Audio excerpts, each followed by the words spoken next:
Hey, welcome back to the Bub. Today, in this video, I'm going to be bottling my Little Red Express Red IPA. Brand new recipe, never tried it before. It's got a beautiful dark caramelly color. It is a red IPA. It's not a stout or porter or anything like that. So it's going to have all those wonderful IPA notes, lots of hoppy flavors in it.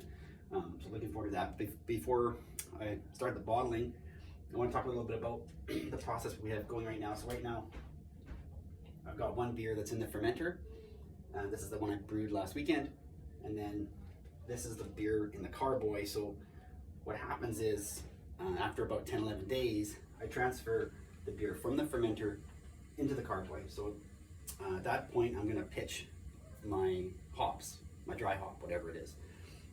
Some dry hops, I'll purposely pitch at the 11-day mark, and then sometimes, depending on the recipe, might pitch another hop at like 5 days before bottling, just to get a little bit more hop flavor into the beer, depending on what beer I'm making and what the recipe calls for.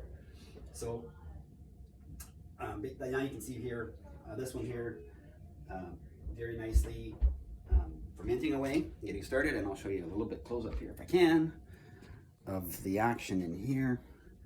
So you can see, hopefully, the all the bubbles rising, and what you see on top there is the dry hop that I pitched when I last pitched it. So this is what you're looking for, is this really nice bubbling carbonation. You can see the hops falling, and so keep an eye out for when it's in the carboy. You can't see it when it's in the fermenter, but you can see it when it's in the carboy.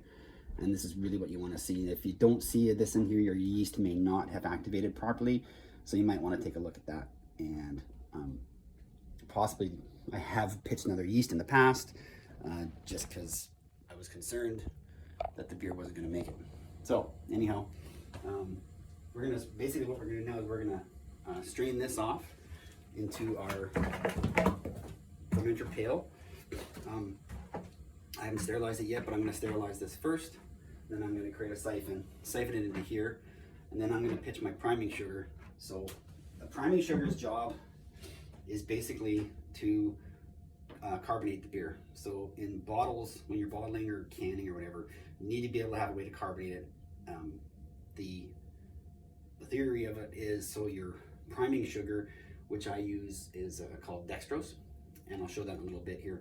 So dextrose basically attacks the yeast, and the two of them, the result of that is CO2, and the CO2 penetrates the beer, and that's where you get your carbonation from. So, but I'll show that here in another little video once I've got my siphon done, when I'm getting ready to bottle, and I'll show you how I put in the priming sugar.